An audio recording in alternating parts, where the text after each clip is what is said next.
Good day, grade 12 learners. Welcome to today's history lesson. My name is Mr. Dixon. This lesson is brought to you by the Gauteng Department of Education in collaboration with Sabono Discovery Center. Learners, today we are going to deal with paper 2. It's an overview only. It means it's not in depth, meaning that we are not going to only focus on one topic, but we will be focusing on specific topics that you could maybe answer in tomorrow's question paper. Well, the first thing that we need to understand is the structure of the paper. We need to understand what are the instructions and the structure of the paper. But let's first go to the structure of the paper, how it will be set up for tomorrow's paper 2.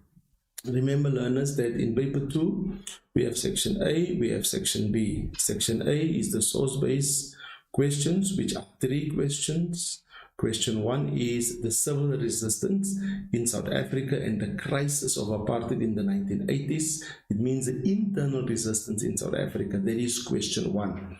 Question 2 will be the coming of democracy to South Africa and coming to terms with the past. So the question focus for this particular question is what we call Truth and Reconciliation Commission, which is abbreviated TRC as such also. So it's pertinent that we understand that this question is what we call the TRC question at the same time. Then our last question, which is question 3, the end of the Cold War and the new order 1989 to the present, and that the focus there will be globalization as such also. So that is how section A will be set up tomorrow basically. Then we move over to section B. Section B is what we call the essay questions. So this number 1 that you see on the screen, tomorrow it will be 4, and this one will be 5, and this one will be 6 in tomorrow's question paper. So it's of utmost importance that you understand basically that question 4, section B, will be the challenge of black consciousness to the apartheid state, and this is what we call the Steve Biko essay basically. Then question 5 will be the coming of democracy to South Africa and coming to terms with the past, and the focus here is negotiating settlement and the government of national unity basically. Then question 6 will be the end of the Cold War and the New World Order, and the focus here is the end of the Cold War and the events of 1989. Now, learners, in last year's paper, the focus was primarily on what transpired basically in Eastern Europe, not on the influence on South Africa. So question 6 is basically twofold. They can ask you only in Europe, or they can ask you to only give what transpired in South Africa and a bit of Europe basically. So it's pertinent that we understand the entire topic, how the Cold War ended and the events of 1989. So it's important that we understand that part basically. But let's quickly go to more instructions, how you should answer paper 2 basically. Remember, learners, that there are 6 questions, and if there are 6 questions, it's important that you must only answer 3 of the 6. Now, how do you answer 3 of the 6 questions? You answer it as follows. One must be a source-based question, and the other one must be a essay question. Then you can decide if you want an essay or a source, meaning 1 source, 2 essays. 2 essays, 1 source. I'm repeating again. 1 source, 2 essays. 2 sources, 1 essay. And that is how you can answer your questions basically. Then it is advisable, learners, because you are answering 3 questions and the question paper is it is 3 hours long. So you answer 1 hour per question as per se. So take note of this, learners. 3 questions, 1 hour per question. So it's important that we understand the basic instructions for tomorrow's paper in order not to be confused when it comes to the paper. But let's quickly go again through the interpretation of historical information and responding to source-based questions as such basically. It is pertinent, learners, that we must understand that we have 3 cognitive levels in each question. A very important: question 1, question 2, question 3. So that informs me, learners, that in each of them we will have level 1, level 2, level 3. level 1, level 2, level 3, level 1, level 2, level 3. So it's important that we understand that when we talk about the cognitive level, we're talking about cognitive level 1, 2, and 3. Now, cognitive level 1 is extraction from the sources, and the concept here is always in your own words. And the mark allocation here is basically 14 marks, and the percentage is 13%. Then level 2 questions need you to interpret evidence from the sources. You must explain information gathered from the sources. You must analyze evidence from the sources as such also. And the mark allocation is 20 marks. Now, learners, from the 14 marks, 2 marks are concepts, and concepts are never, the answers are never in the sources. So it means now 12 marks, it's where in the sources, basically 12 marks, they are in the sources. So that means no learner can get less than 12 if they did not study the concepts per se. But when we go to level 2 questions, yes, there's some answers in the question, but you must always be able to interpret and analyze these type of questions, basically. Then we go to level 3. Level 3 requires you to interpret, evaluate, and you must engage the sources, especially when they ask explain the usefulness, comment on the usefulness, explain how reliable is the source, and comment on the reliability of the source. You will also have to look at the limitations of the source, but we'll go more into detail when it comes to level 3 questions. Then you must compare the different sources and the contrast as such also. Very important, learners, that the paragraph also is a level 3 question, and the mark allocation here is 60 marks. So when we add up the marks, it gives us basically 50 marks at the end of the day. Now, please remember, now I have drawn on the side, question 1 will have level 1, 2, and 3. Question 2 will be at level 1, 2, and 3. Question 3 will have level 1, 2, and 3. Now, from the 3 questions, you cannot answer all 3. Please take note, learners, you can't answer all 3. You can only answer 2, and the other one must be a essay question. Or if you answer one source base, you will have to answer 2 essays as per se. Now let's have a closer look at what are level 1 questions all about. Level 1 questions require you to remove, extract means to remove information from the sources and define historical concepts always in your own words. Now, the maximum marks for these questions are 1 times 1, 2 times 1, 1 times 2, and 3 times 1 also. It can also be 4 times 1 also. Then we have what we call question verbs, basically. So question verbs are words. Once you see the word, you know this is a level 1 question, this is a level 2 question. So words like list, quote, identify, name. It's important that we understand list, quote, identify, name. These are what we call question verbs. So the minute you see them, you know already it's a level 1 question. It means now where will the answer be? In the source, basically. Then we have typical level 1 questions. Typical level 1 questions is how the questions are being phrased. So for example, what information in the source tells you about? Quote, 2 reasons from the source. What do you understand by the term according to the source? And this is what we call typical level 1 questions. Now let's move to level 2 questions. What is it all about? Level 2 questions require you to interpret, analyze, and engage with evidence from the sources, basically. These questions carry a maximum mark of 2 times 2, which is 4, basically. They also have what we call question verbs, and those question verbs are explain, comment, describe, organize, basically. So it's important, like once you see explain, you see comment, you see describe, you see organize. What does it mean? It means it is a level 2 question. But when you look at comment, comment can also be a question verb for level 3 at the same time also. Let's look at the typical questions, how they will phrase it for you. What message does the cartoonist convey? Explain in your own words. What do you think? according to the source in your own knowledge as per se. Now, level 3 questions, learners, are more in depth basically. So, level 3 questions require you to explain the different perspective of sources, draw conclusions of how reliable the usefulness of the source and the limitations of the source. These questions, they carry a maximum of 8 times 4 marks, meaning 2 times 2, 4, and then the 8 is the paragraph. And when we look at the question verbs, compare, contrast, comment, like I've said, your comment is level 2 and level 3 question verb basically.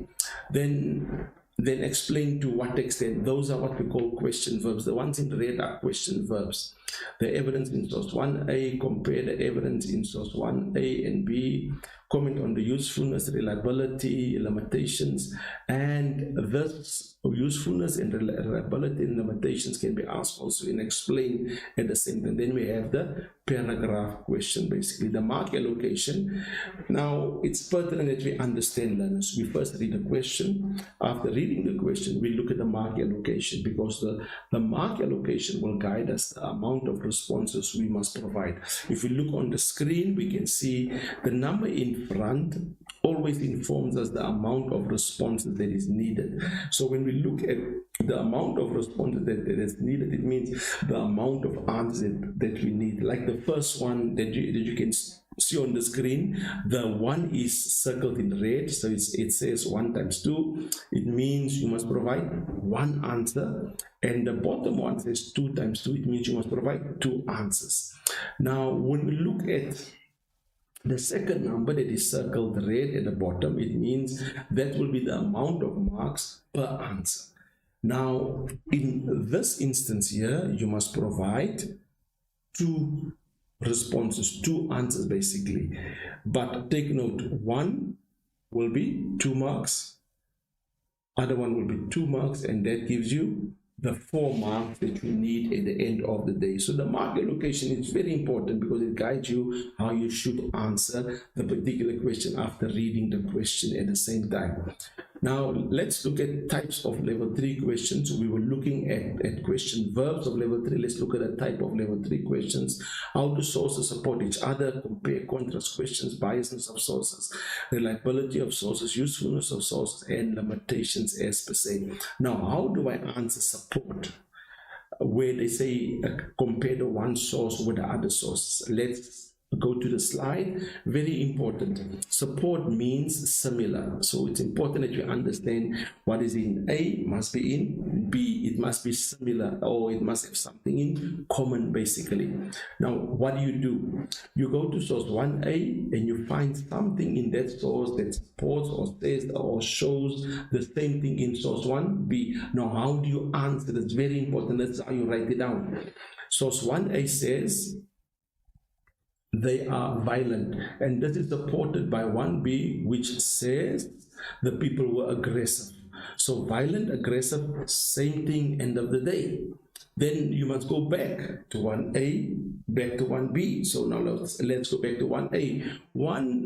1A says they were using tankers, and this is supported by 1B, which says tanks were used basically. Now learners, if both words are the same, say for instance the one source is a visual source and the one is a written, but in the written source they are talking about tanks, and in the visual source they are showing the tanks. So what should you do now?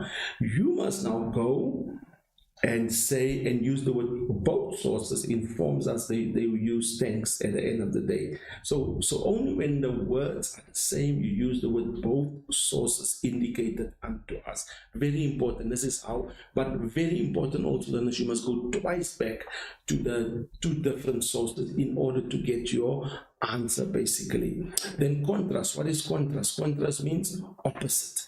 Now in the question paper they might ask you like explain the difference between source A and source B basically. Now what do? You go to the first source and find something that is opposite or contradict. Now what is contradict?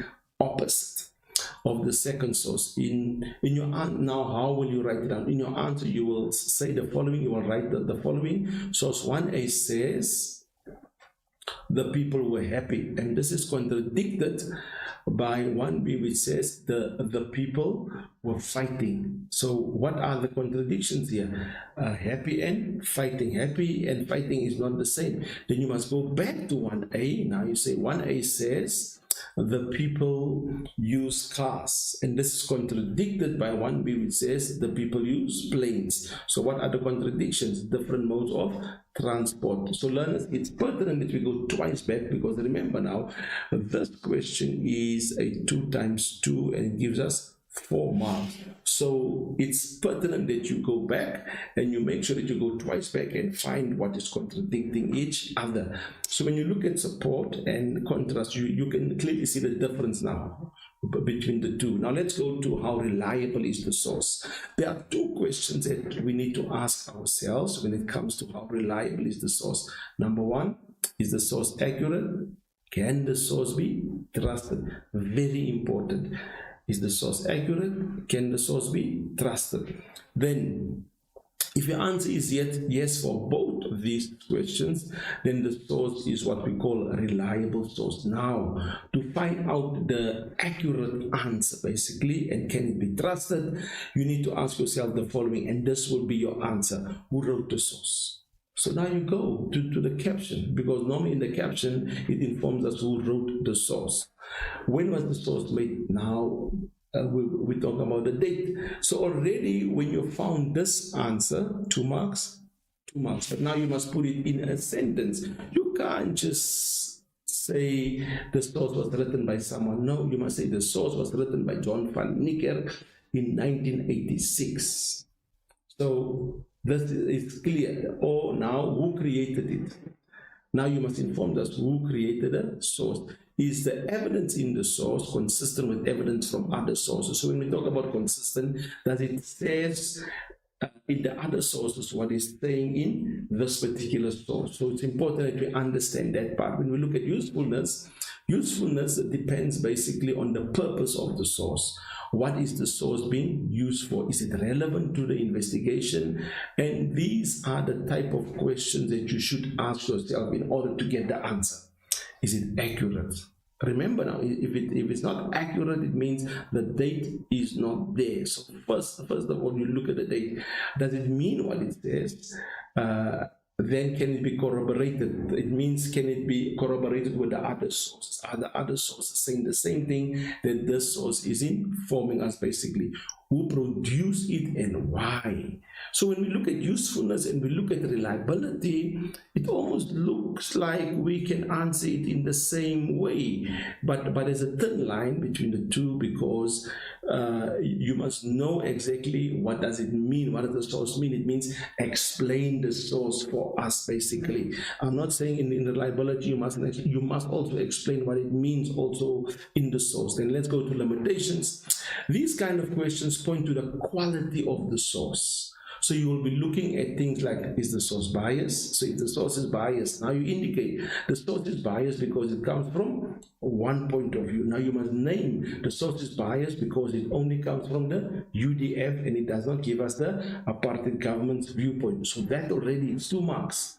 Then this will then point you in a direction of whether the source is basically useful or not, basically. For example, the source can be made limited because it only presents one viewpoint. That's when it becomes biased.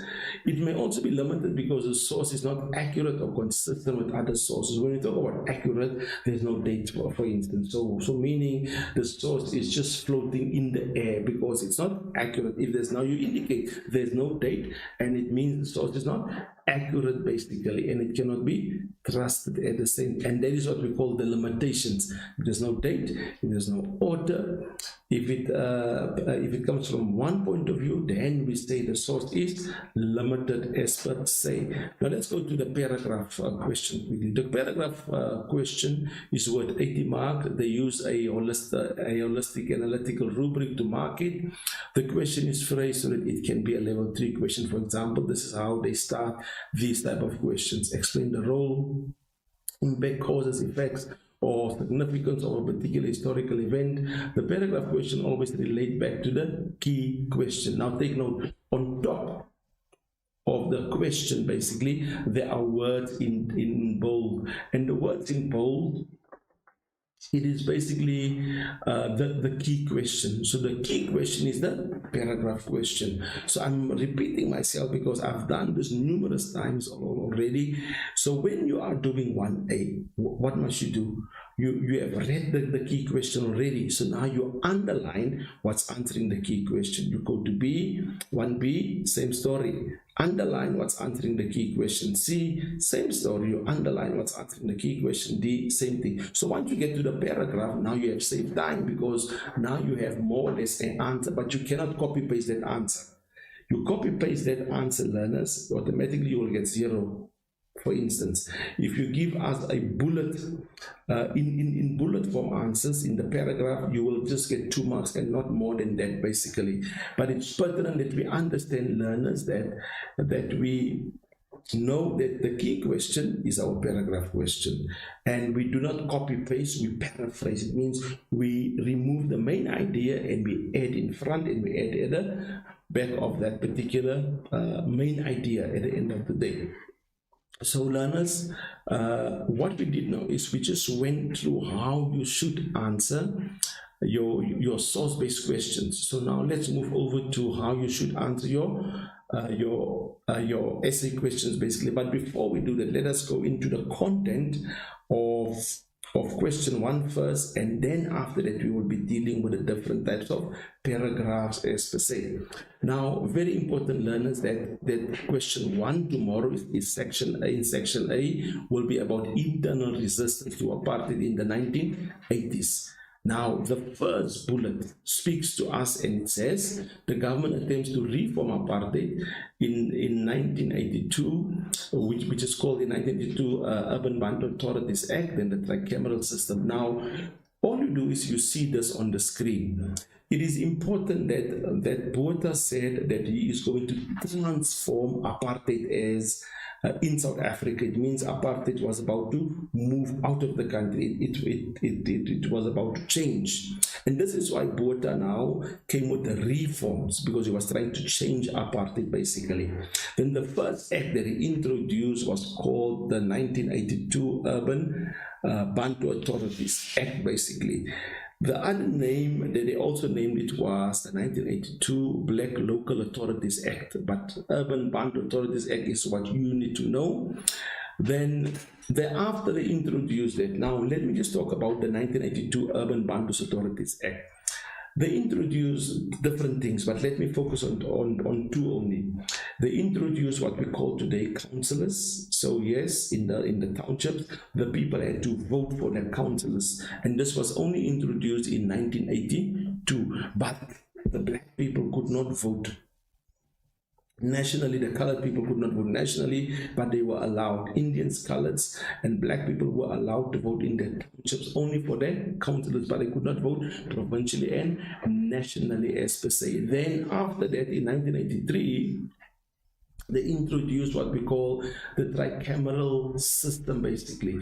So what was the tricameral system all about? The tricameral system was where they included Indians and colors to be part of the parliament. And now this is why it's called a tri, because 1 for white people, 1 for colored people, 1 for Indian people, and these 3 groups sat together. But when they were discussing the legislation and the laws pertaining to their race, they met separately at the end of the day. Very important that the white group of people was still responsible for the governance of the entire South Africa. Indians and coloreds had no say in the development of white people in South Africa. So this is what we call the tricameral parliament. Black people could not be part of the tricameral parliament because they believed that the native people had their own homelands. Remember in 1959, Hendrik Verwoerd introduced what we call the homeland system, basically, meaning if you're Zulu, you need to go live in Zululand, and when you come out of Zululand, you must have what we call a passbook, and the people later named it the Dom passbook. Basically, it didn't make sense. But when they had to leave Zululand and they come into South Africa, and then they had to have their passport with them. So if you lived in Venda, same story, you had to leave with your passport, and this is what was called the Dom Pass. So with the tricameral parliament, it was only Indian, coloureds, and whites. But remember now, coloureds and Indians could not vote nationally or provincially, and they could not have a say in the affairs of white people in South Africa.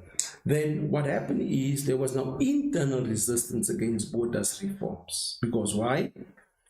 In the 1982 Urban Authorities Act, they said people can lease the houses for 99 years. Now, me and you know, very few people live up until 99 years. So what transpired there is, because of the introduction of the tricameral system, the UDF came to the forefront. Now, who is the UDF? We can clearly see that the UDF is the United Democratic Front, basically. Who was the leader of the UDF, Dr. Reverend Ellen Busak, and who was part of that committee was basically Reverend Frank Chakane, Archbishop Desmond Tutu, basically. So Dominic Beyers-Nondier was also part of that executive, basically. So it's important to see that people from different colors were part of the UDF. Now, from the UDF steamed other committees also, which was called the civics. The civics, they dealt with bread and butter issues, basically. Then from the civics, we had other organizations also that came to the forefront. It was already in existence, like the RCE, meaning the Representative Council of the Students, basically. So they represented the students, basically, like Costas represented the students, basically, and these people came from there. But then the trade union basically was renamed in 1984-85, and then it started off as COSATU. Now please take note, the trade union movement started already in the 1990s. 1990, where they actually created the Mine Workers Union. That was in 1919.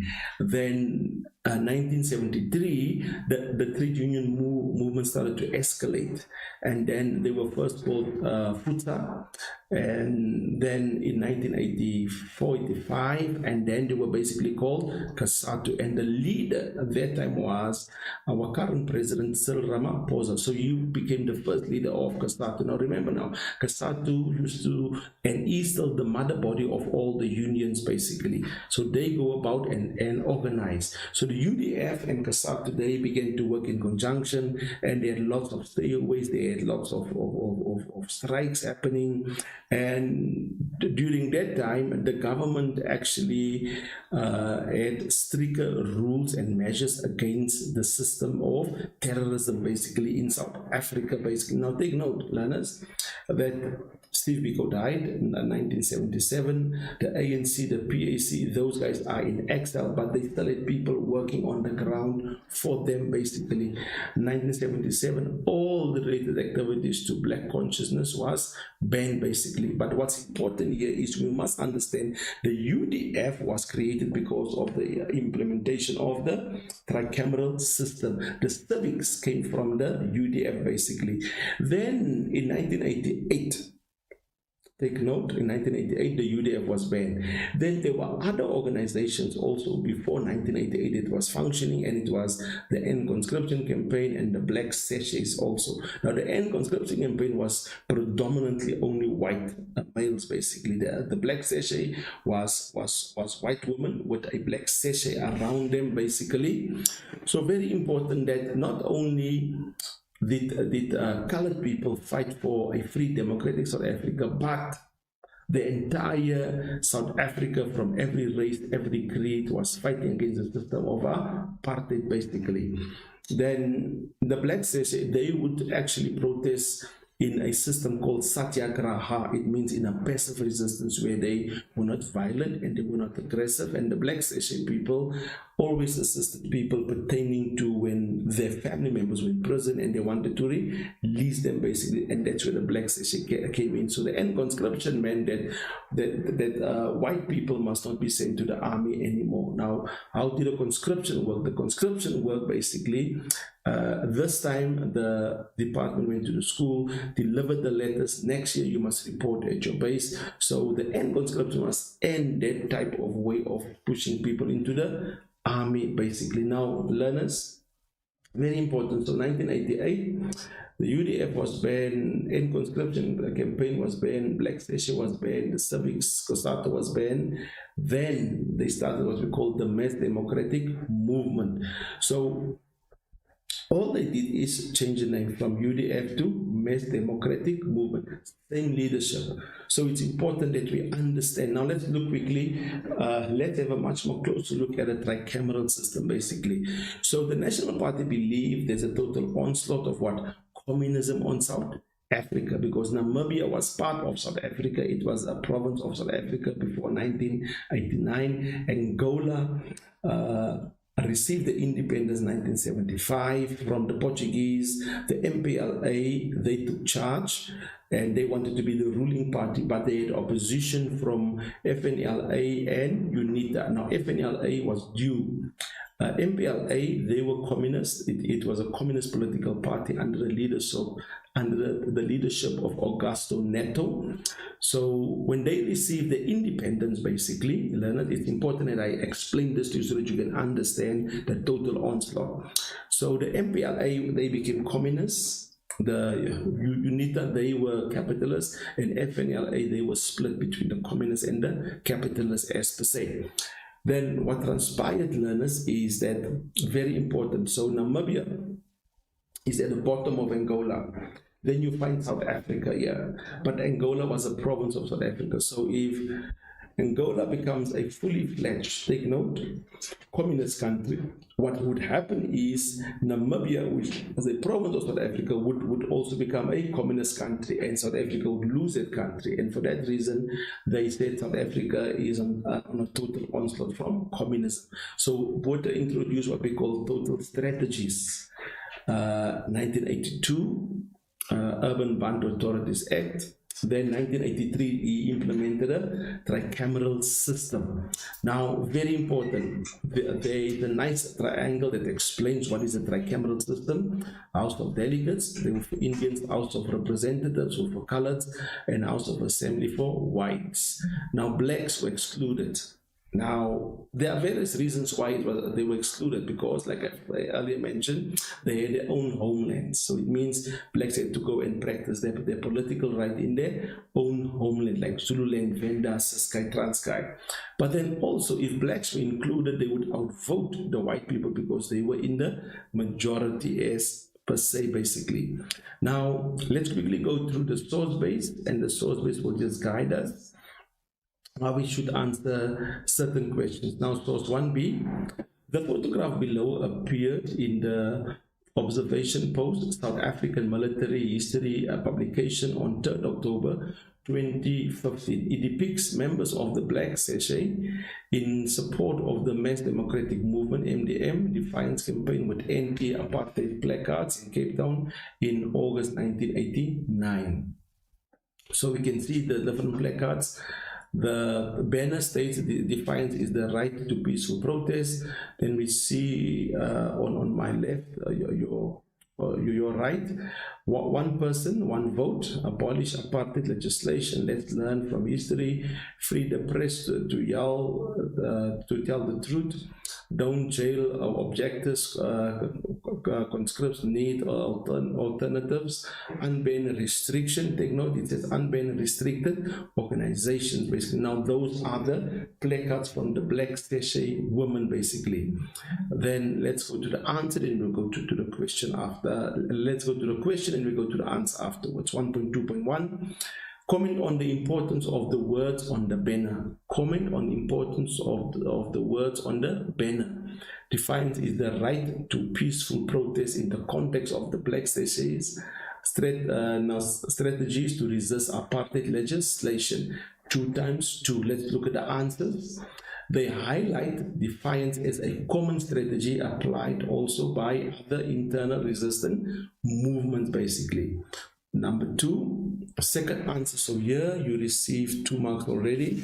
The second one is basically to show that the Black Session was also concerned with the human rights of all South Africans, to show that Black Session was non-violent, peaceful in the approach of resisting apartheid laws. Basically 2 marks there and 2 marks there. Remember, we only need 2 answers. When we look at the mark allocation, it informs us 2 times 2, it means 2 answers only, and we only need basically the 2 answers. Yes, the other answer is right, but we only need the 2 at the end of the day. Let's go to the next question. Using the information in the source and your own knowledge, explain why the Black Session displayed a black card that read "one person, one vote." So now we must explain this meaning here. And remember, it says in your own words. It doesn't mean it means in context of the topic that we are dealing with. Very important, in context of the topic that we're dealing with, to support the notion of majority rule in South Africa. You see, we're dealing with internal resistance in South Africa. To show their opposition to the apartheid government's exclusion of the majority of South Africans from voting, every South African citizen, irrespective of color, to have the right to vote, to challenge the National Party's policy that were based on discrimination and not on democratic principles. Very important. They only need 1 answer, but 1 answer will give you 2 marks basically. Then let's go to source 1A. The extract below, taken from an article titled "The Conscience of White South Africa, Celebrating the Black Session 60 Years Later," written by M. Them, a journalist, appeared in the Daily Maverick newspaper on 14 May 2015. It focuses on the formation and strategies of the Black Session.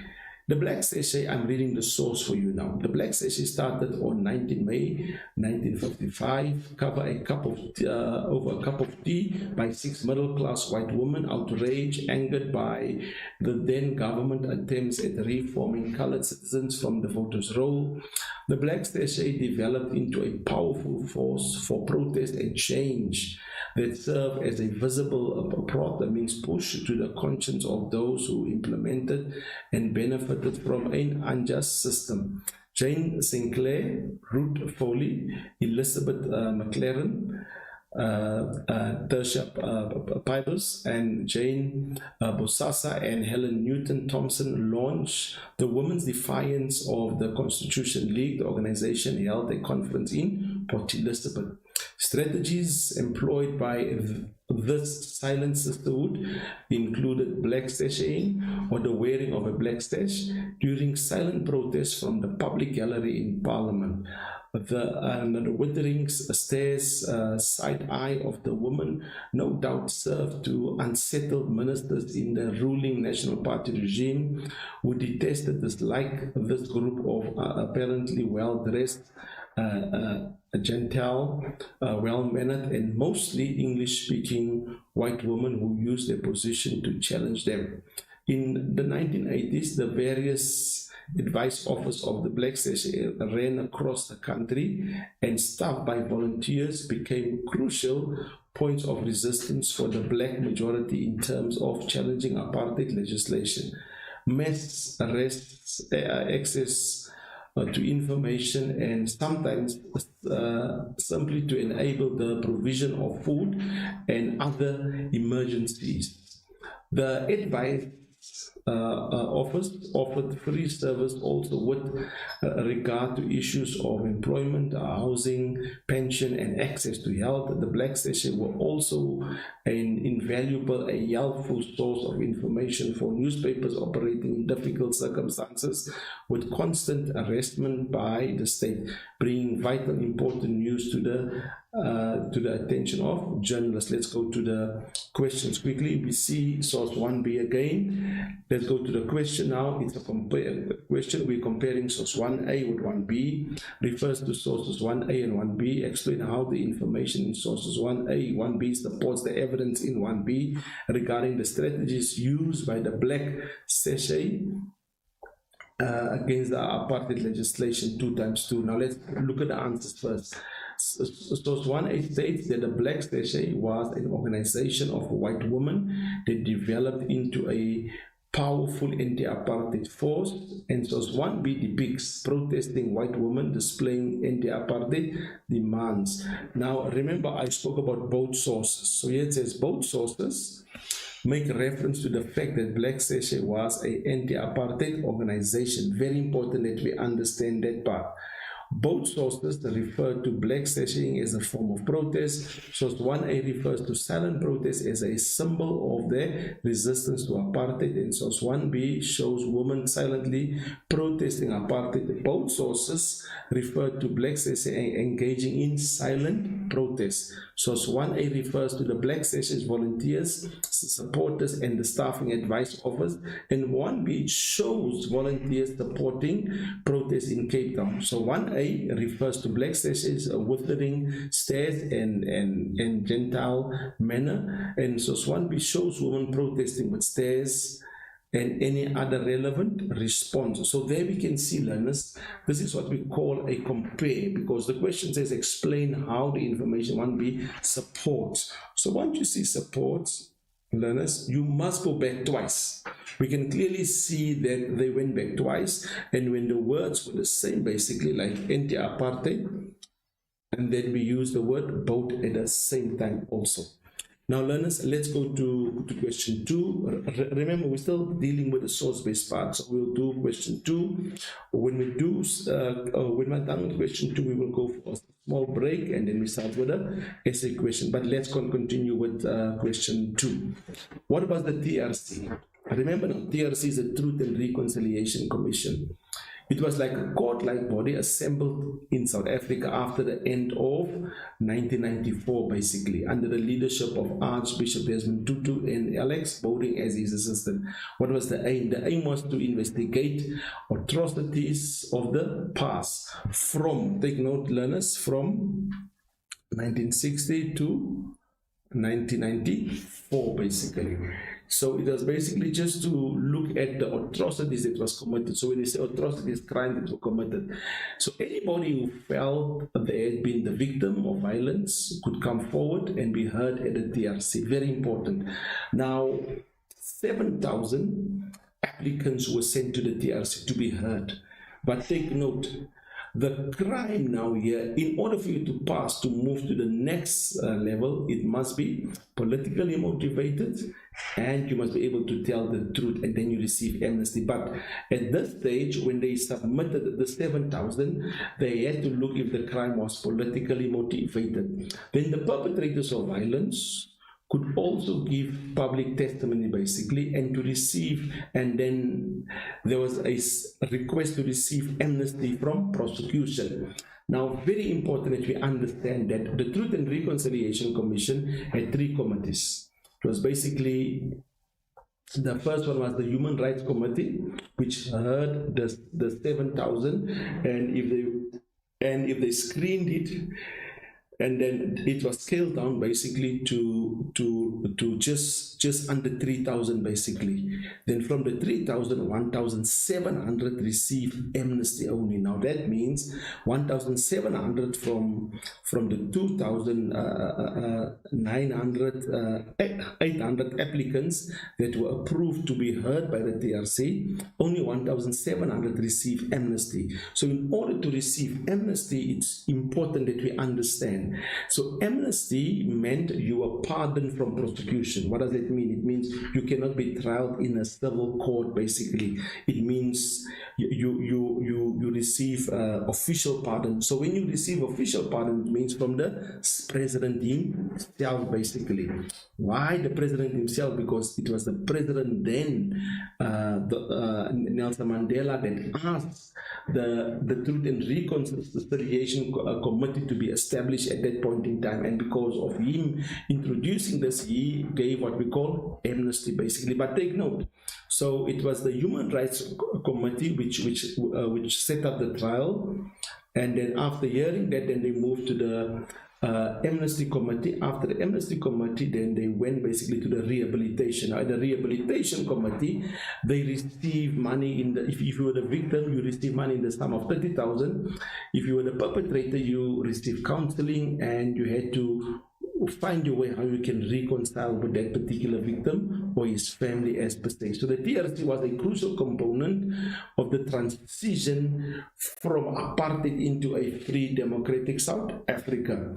It was basically a public forum, meaning that if the crime was committed in Soweto, in Dube, so they had to go to Dube, and they used the community hall, and it was set up in the hall like a court, more or less.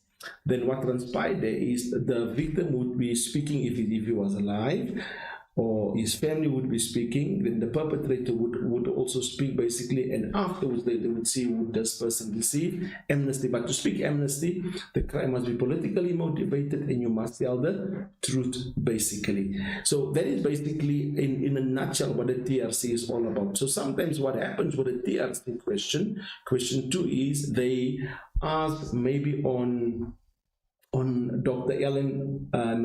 Alex Bowling, who was the assistant, or they asked on Desmond Tutu, or they would go to some of the crimes that were committed, and they would ask also to A, to B, to C, to D, based upon that basically. So this question is quite vast to answer basically, but if you know the background, if you know the content of this question, then it becomes easy basically. Now let's go to the source quickly.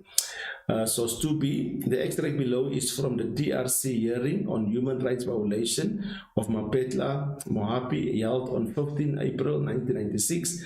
The TRC's Human Rights Violation Committee was represented by Tiny Mia, who posed questions, and the Mohapi family was represented by his wife, Nomtle Mohapi.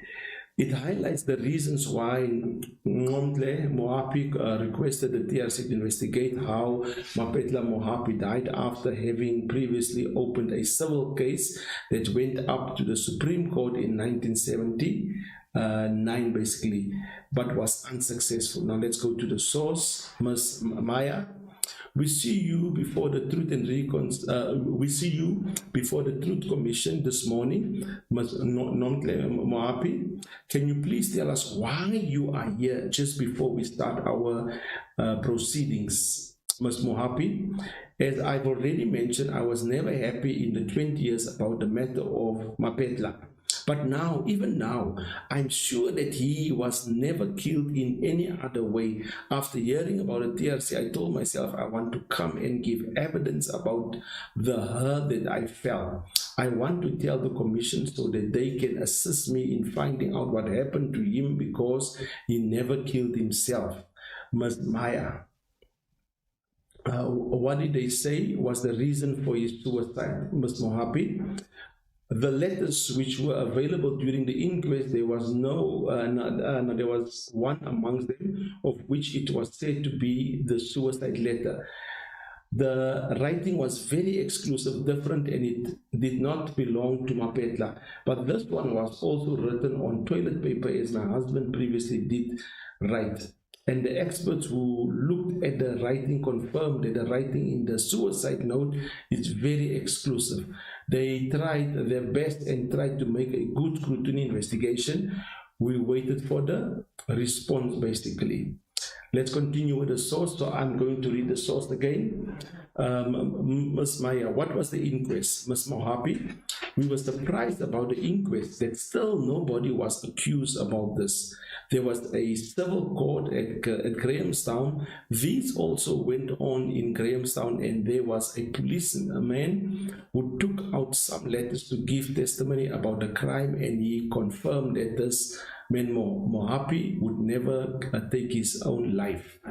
Ms. Maya, what was the result? Ms. Mohapi, in the Supreme Court, it was also said that nobody could be blamed about what happened. We were told that we have lost the case and we have to pay the cost. We went home, where I received a letter from the court stating that the account which I'm owing was about 250,000 rand. They also wrote to find out how they can liquidate me, and I would have to write a list of everything, my house, included. Basically, let's go to the questions.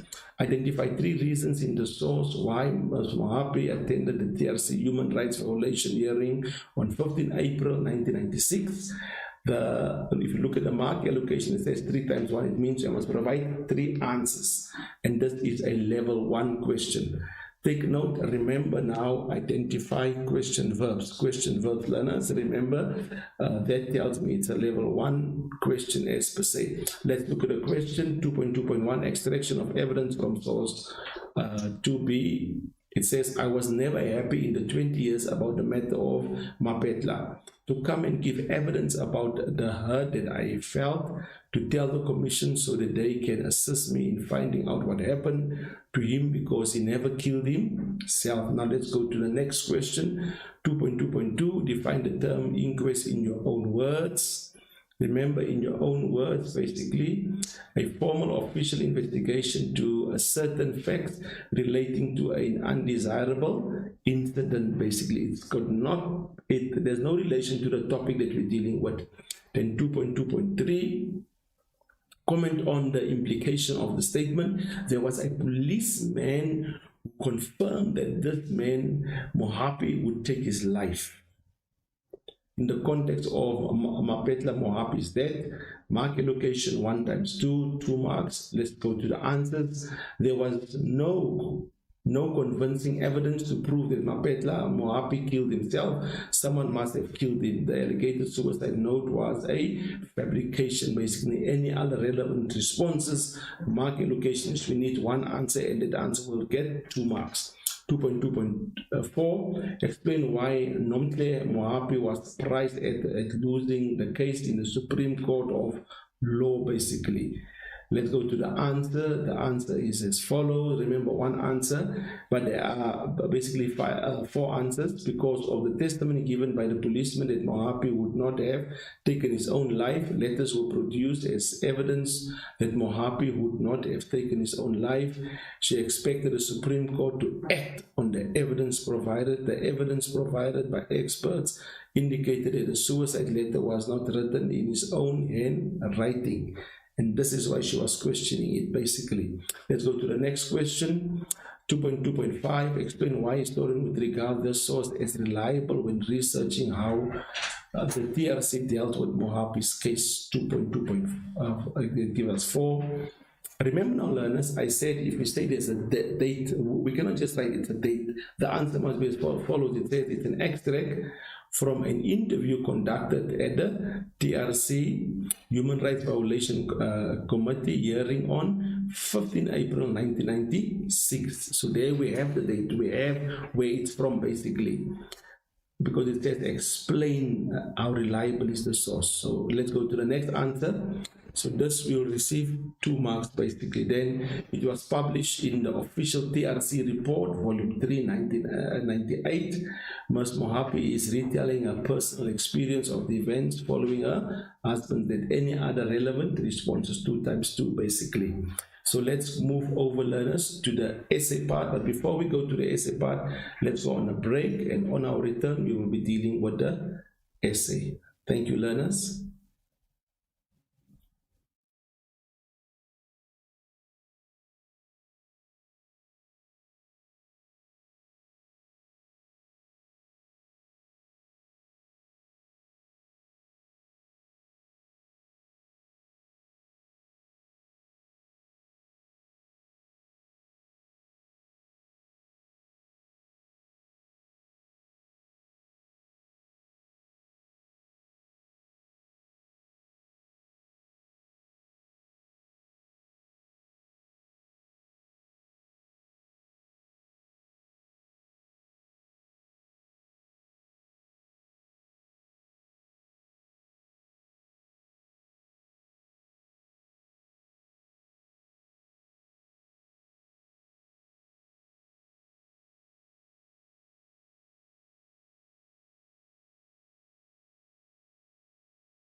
Welcome back, grade 12 learners, to today's history lesson. My name is Mr. Dixon.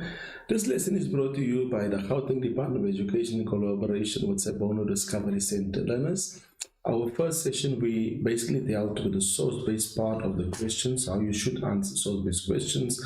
We dealt with two questions, question 1 and question 2. And then now we are going to focus on essay writing. Remember that essay writing is section B within with paper 2 basically. So let's go through how you should write your essay. Then we'll go into the content, and then we'll do some examples pertaining to a conclusion, to an introduction, and then we'll end our lesson. So very important that essay questions require certain things. The first thing that it requires is a stance, and then you must develop your line of argument thereafter. So it's pertinent that we understand what is a stance. A stance starts basically in the introduction paragraph, but we'll talk about it now. Then after you have created a stance, you have created a line of argument, then the line of argument must be supported by what we call a relevant historical information basically. And this information must be connected chronologically at the same time also. So it's important that we understand that stance, develop a line of argument, and it must be supported by relevant historical evidence, and it must be connected chronologically basically. Then essay questions are basically asked in 3 ways. Critically discuss, so you take your stand by saying it can be approved, one can approve, do you agree? The stance that you must take, do you agree, means agree or disagree. Now, critically discussing, do you agree questions, they normally give a caption. And the caption, at the bottom of the caption, now you have critically discuss. Now you have, do you agree? So it's important that you understand that these are the 2 types of questions, where you first find a statement, then they are critically discussed, or do you agree? But you can see the stance that you can take basically. Then explain to what extent, either to a less or to a greater extent. So it's important that we understand that essay questions are asked in 3 different ways basically. Then, like I said, we must take our stance. We're in the introduction paragraph. So what is the introduction basically? It means direct response to the question. That is the first sentence. It's a direct response to the question. You must take your stance out there. Reason why you took the stance. So the reason comes from where? From the content. So if you did not study the content, it's difficult, impossible basically to give a reason for why you took this particular stance. Then number 3 is the line of argument that is going to be followed in the rest of the essay, what the essay is going to prove basically. So it means this is what we call orientation at the same time. Now let's have a deeper introspection into the introduction paragraph. First of all, step 1, stance. One can agree or it can be disagreed. Take note, one can agree, one can disagree. That is now critically discussed. Very important that we understand that it's critically discussed and do you agree. So when they say critically discuss, one can approve, one can disapprove. When they say do you agree, one can agree or one can disagree. When they say to what extent, to a greater extent, to a less extent, yes, a greater can be replaced by larger at the same time also. Then that is your first sentence now basically. The second sentence is reason. So now you must take 2 examples, or say 2 examples of the content out and you mention. So now you have 3 sentences already. Now step 3, orientation. Orientation is 1 sentence, so you are sitting with 4 sentences at the end of that is your introduction. Then before you go to the body, there's normally some background information that creates the line of argument where you need to move from. So it's pertinent that you understand that you only write down 1 background paragraph, not more than that, because remember now, the background paragraph, you are not being credited for that. It means now it creates the basis where you are moving from basically. Then we move over to the body. Remember now, the body is not 1 paragraph, it's multiple paragraphs. It can be 9 paragraphs, 13 paragraphs, 7 paragraphs. It all depends on the content that you are going to write. Now, what is a body?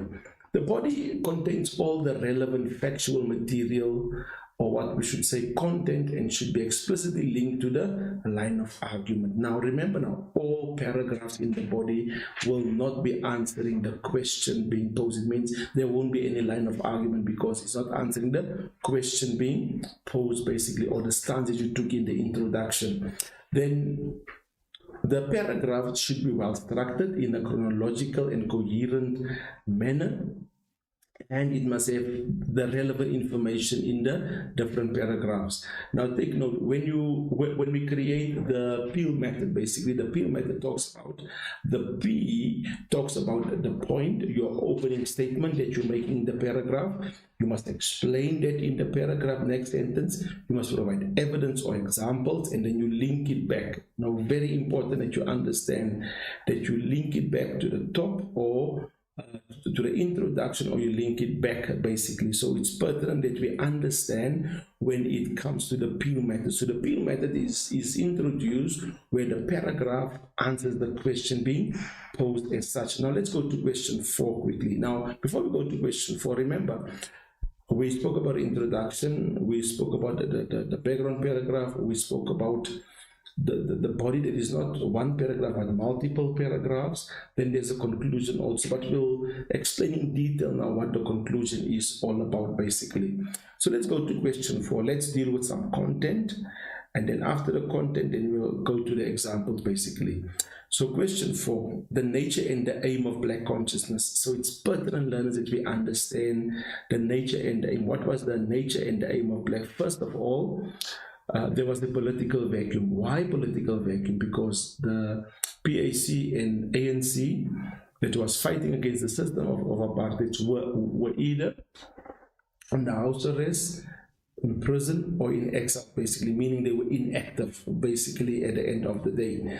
And for that reason, there was no voice that was fighting against the system of apartheid. So what was the aim of the Black consciousness? It was to unite Black people.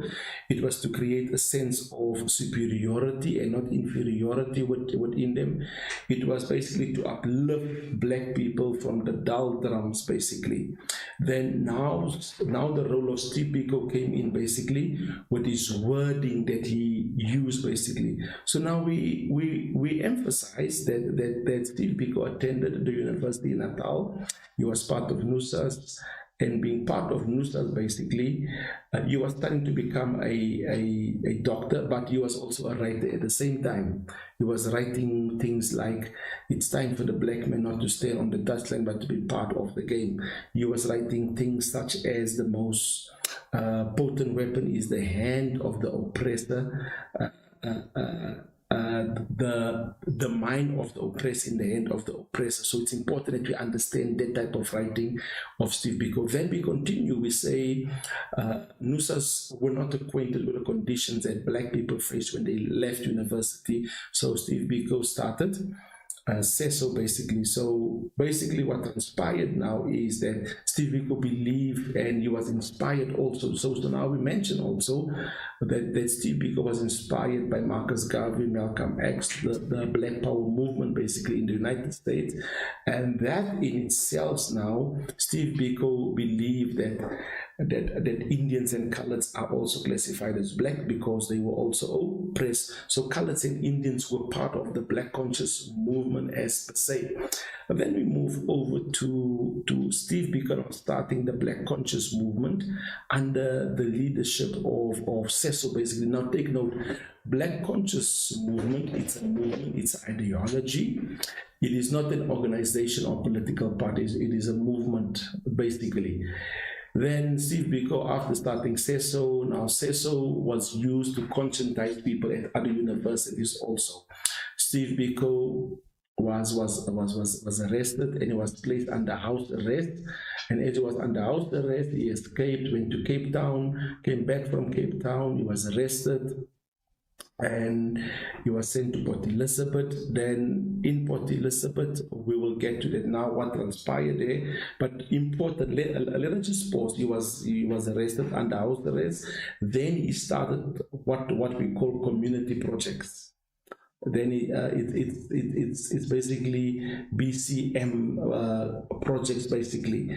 So those community projects basically was it was basically to uplift the community, like Solompilo, Silompilo, basically those were clinics that were erected to assist black people in the townships with regards to the health issues basically. Then they had literacy trust also, where they had after school tutoring facilities also. They had feeding schemes at the same time also. So it's pertinent that we understand that this is what Steve Biko started, and it spread right across the country from Eastern Cape up until Venda basically. That's how far it actually began to spread basically. But take note, so that's what started in the different communities. They started the Black People's Convention. From the Black People's Convention, they started also what we call BAU. Also, BAU was the trade union movement basically that basically started in Durban, where they were striking, and that's where Bauer actually began to put his foot down at the end of the day. But very important also, the Frelimo rallies also to celebrate the freedom of Angola and Mozambique from the Portuguese, inspired the black people in South Africa that one day they will get their freedom also. So I'm just highlighting, I'm just giving you an overview of the content that you should know for this particular essay that you are going to write tomorrow. Then also, CESO also now, remember now CESO, they were the students at university. They were the doctors, the lawyers, the social workers. They went into the community, and the teachers infiltrated the school, and they conscientized the learners, and the learners started what we call the SRC basically, and which were later now, when it came to Soweto, it was basically the now SESAM basically. So SESAM was a South African student movement in South Africa. So it's important that it started off in Soweto basically, but the SRC was across the country. So what transpired is that because of the influence of black consciousness on the black people in South Africa, in Soweto, the apartheid government in 1974 started with the process called where they said physical science, life science, maths, all the number subjects, they would be taught basically in Afrikaans. Now take note, already a multitude of learners were failing in their mother tongue. Now they must use Afrikaans as a medium of instruction, and by doing that, the SRC met at Morrison Isaacs in White City, and they discussed under the leadership of Tiro, and they discussed basically a protest marching from the different places of Soweto to Orlando Stadium. So this was a couple of days before June 16 now. On June 16, they continued with what they had planned for the day. So when the marchers came to Bafenia High School, on top of Velakazi Street, they moved down the road, and the police stopped them and said they must turn back. They refused to turn back, and then the police started to shoot at the crowd basically.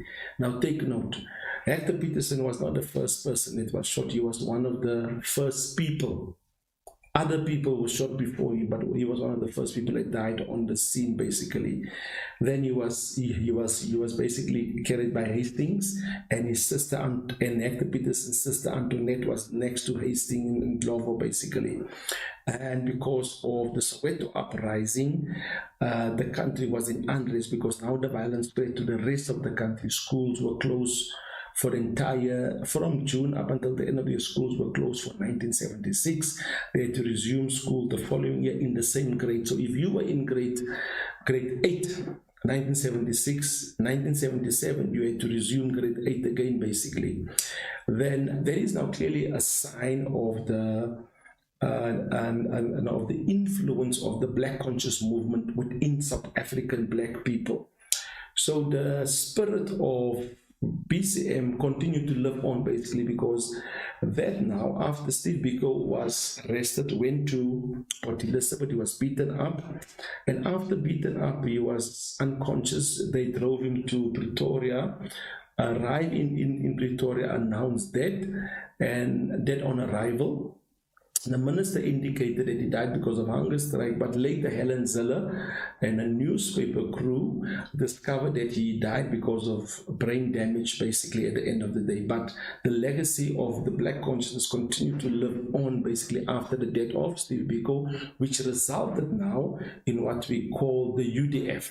Basically, so it's important that we must understand that Azapo also came from the idea of the black conscious movement, that how black people must stand up and fight for them. Now, learners, that is the overview of question 4's concept. Basically, let's go to the content of question 6, which is road to democracy. Now, remember now, the road to democracy starts by the negotiating processes, but remember now, the background paragraph starts 2nd February 1990, after remember now, in 1989, de Klerk became president after Botha had a stroke, basically. So the following in 1990, 2nd February, F.W. de Klerk announced the release of all the political prisoners, unbanned all political parties, and the release of Nelson Mandela on the 11th of February. Thereafter, violence started to erupt in the country when de Klerk announced that, basically. Then what transpired is Nelson Mandela went to Zambia, and on his return from Zambia, they had basically like the first negotiations, which was called the Grote Skeer Minute. What was discussed there, very important now. We need to talk about the negotiations. What was discussed there, the indemnity of political prisoners, how they are coming back into the country, and how they will release political prisoners at the same time. You must also mention they signed the Grote Skeer Minute at the same time. So it's pertinent that you, like I spoke about the Grote Skeer Minute, what they discussed and what was signed, and who met.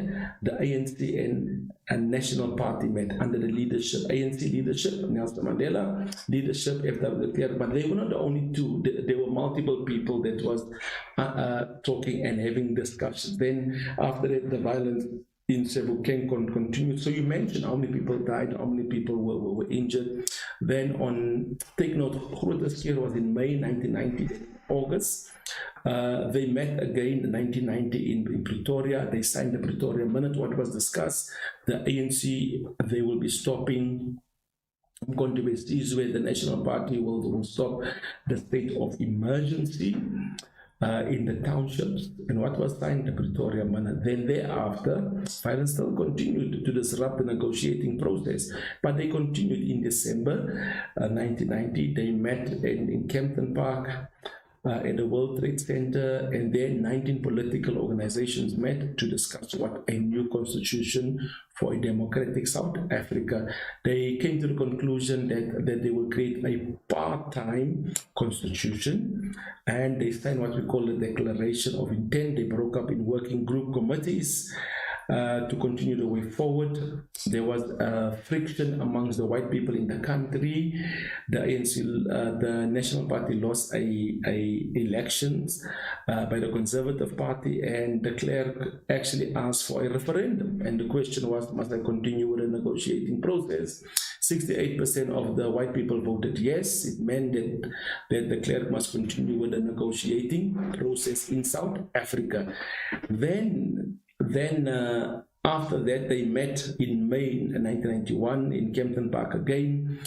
At this point in time, they could not agree on power sharing, and the negotiations broke down. Mandela also accused de Klerk of aiding the third force, basically, because remember now in Sebokeng, the Inkatha hostile dwellers attack ANC supporters. So this is now after a year now. Again, violence are still continuing. What transpired is, so I'm talking about the breakdown of negotiations. So here now at Kodesa 2, there was a breakdown of the negotiations. The ANC walked out of Kodesa 2 and started what we call Operation Rolling Mass Action. Very important that we understand that part. Then after that, Ramaphosa and other ANC members, they went to Ciskei, and as they approached the border, the Ciskeian police, army and police started to shoot at the crowd basically. And what transpired is people were injured, some people were shot dead basically, and that had to speed up the process because that made the country to be more unrest begin to rise within the country as per se basically.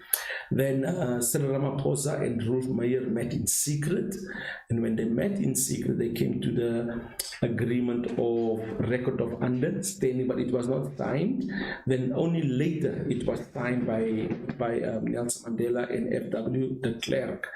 So they agreed on power sharing. They agreed basically on a lot of things that was disagreed upon in CODESA 2 as such also. Then Chris Hani was assassinated. So when Chris Hani was assassinated in front of his house, basically in front of his daughter, now the neighbor, which was a white woman, saw the incident, phoned the husband, phoned the cops, Clive David Lewis and Janas Vallas, who caught in a radius of 10 kilometers from the scene. They were arrested. And the clerk asked Nelson Mandela to appear live on television because he lost control of the country at that time because of the unrest in South Africa. Mandela went live on television and he informed the people that, listen here, not all white people are bad, because a white man killed Chris Hani, but a white woman saw it and it was reported, and that's a clear indication that not all white people were bad, basically. And that increased the tension within the country. Then Joe Slovo came with what we call the sunset clause. Now take note, when Joe Slovo came with the sunset clause, he indicated that all government workers would not lose their jobs. They would keep their jobs for the first 10 years, basically. Then he also indicated that there must be an election date. So he gave the election date, and they all agreed upon the election date, which was 27 April 1994. Then after that, it is important also that we talk about the multi-party negotiating process that resumed now after Joe Slovo introduced that now. As they were gathering, take note, the AWB came and they stormed into the World Trade Center where the multi-party negotiating process was continuing, and they demanded the Volksstaat. Yes, they received the Volksstaat, and that Volksstaat is today called Orania, basically. But take note, other homeland leaders, like the leader of Ciskei, the leader of Transkei, the leader of Botswana, they were not in favor, like the leader of Zululand, they were not in favor of a new democratic South Africa because they were to relinquish their status as leaders of those particular homelands, basically at the end of the day. The leader of Ciskei, Opa, was forced, Robert Mangophe was forced to become part of a new democratic South Africa. The Vryheidsfront, which was part of the Conservative Party, broke away from the Conservative Party, and 3 weeks before the election they joined, basically. But take note, the IFP only joined a week before the election. But take note, before that, APLA also attacked people at St. James Church in Cape Town, in the Heidelberg Tavern. So it's important that we name all this. And we must also talk about the Shell House massacre, where IFP in Qatar, people approached the Shell House, which is the head office of the ANC, and the ANC cadres shot at the crowd, basically, and killing multiple people, and still violence still continued to arise within the country as per se. Then eventually 27 April 1994, it was the first democratic elections. The ANC won the election by 63%. Nelson Mandela was elected as the first black president. Thabo Mbeki as his one deputy, and de Klerk as the second deputy. And that basically concludes the essay to the road to a democratic South Africa. Now, I have mentioned to you all the different negotiating process, but you must explain it in detail, and you must create the Peel method pertaining to that. Now let's quickly go to this question here. Cyril Ramaphosa was totally responsible for a new democratic South Africa. Do you agree with the above statement? Now let's look at the introduction here. one can agree. You see the stance, I took my stance. One can agree that Cyril Ramaphosa was solely, one can disagree, take note, one can disagree. It's not agreed, but one can disagree that Cyril Ramaphosa was solely responsible for a democratic South Africa. Now look at the stance that look at the reason that we implemented here. It was a combination of different leaders and parties like FW Nelson Mandela and many others that worked together towards a democratic South Africa. Rolf Meyer and Cyril Ramaphosa also played a significant part when they agreed to the record of understanding. That is the introduction. Now let's go to the orientation part now. So this part is what we call our stance, and this part here is what we call our reason. Then the last part, the orientation. In the following paragraphs, I will explain why Cyril Ramaphosa was not solely responsible for a democratic South Africa. So that is a perfect one. Now let's go to the conclusion. In conclusion, one disagreed that Cyril Ramaphosa was not solely responsible for a democratic South Africa. It was a combination of different leaders and parties like FW Clerk, Nelson Mandela, Joe Slow, and many others that worked together towards a democratic South Africa. Rolf Meyer and Cyril Ramaphosa also played a significant role when they agreed to the record of understanding. The above essay clearly informed us that other role players were also involved in creating a democratic South Africa. Learners, so this is a perfect introduction, perfect conclusion, so you can learn from this in order to create a perfect introduction. But take note, the content is of utmost importance. The line of argument is of utmost importance in each of the paragraphs that you are going to write. Now learners, thank you very much and all of the best for tomorrow's paper. Bye.